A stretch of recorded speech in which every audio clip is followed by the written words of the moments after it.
زیادہ شور آ رہا ہے. اسرا آپ بند کر دینا, آپ جی ہوسٹ میں ہیں. میں کر میوٹ میں کر میں کرتی ہوں.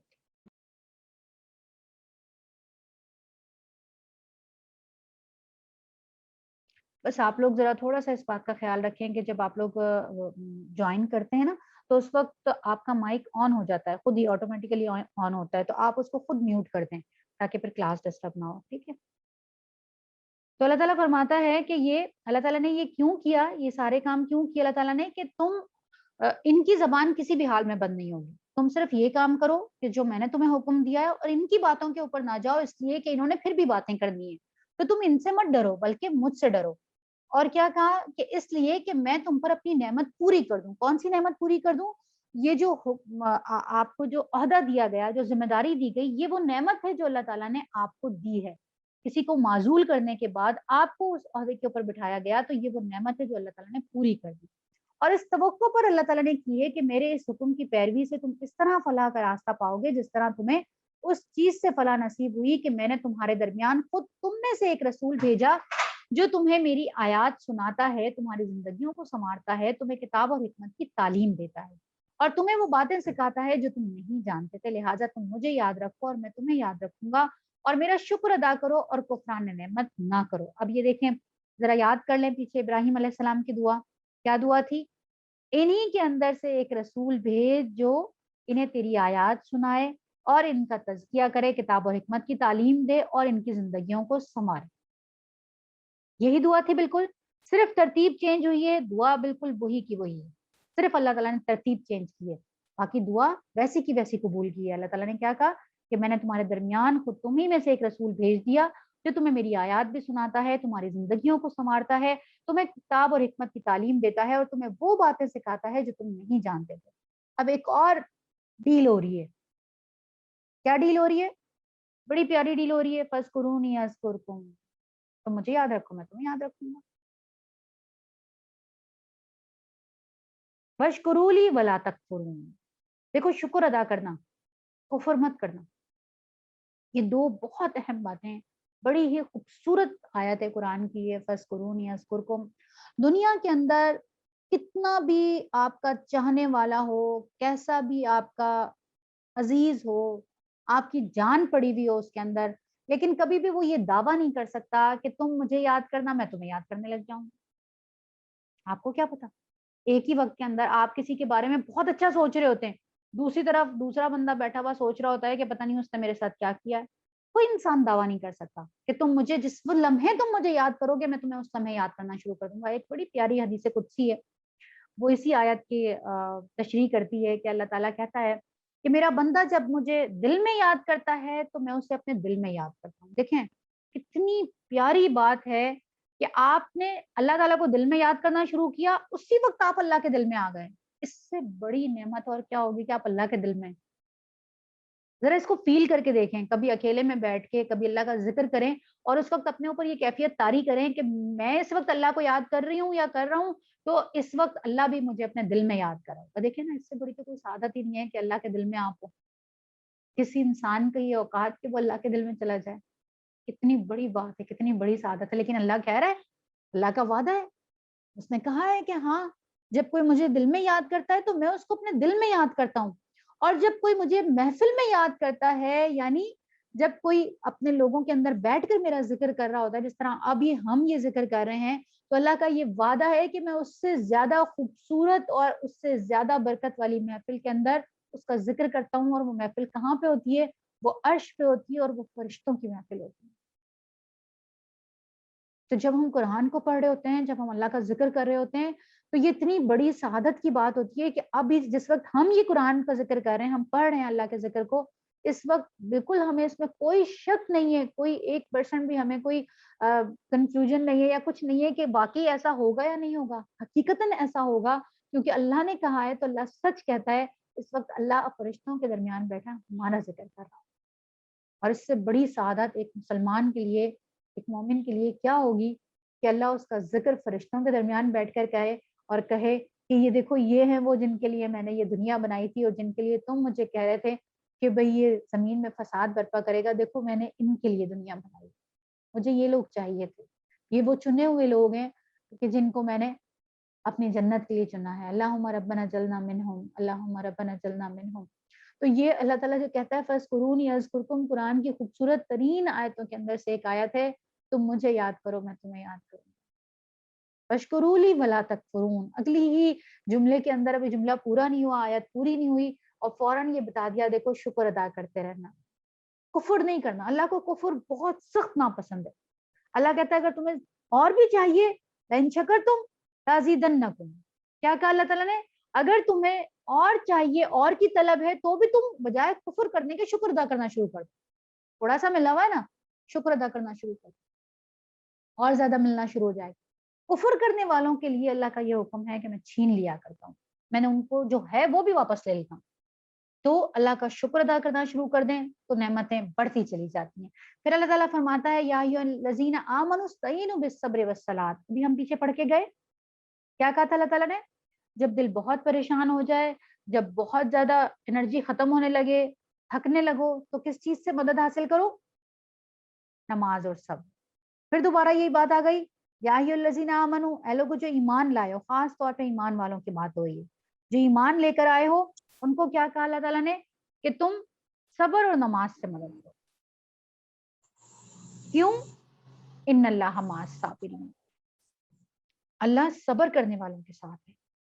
کتنا بڑا ساتھ ہے نا، کتنی بڑی تسلی ہے کہ جو صبر کرتے ہیں اللہ ان کے ساتھ ہوتا ہے. اسی کی تشریح کے اندر ایک حدیث سناتی چلوں آپ کو کہ اللہ کے رسول صلی اللہ علیہ وسلم اور حضرت ابوبکر صدیق رضی اللہ تعالیٰ عنہ کہیں جا رہے تھے.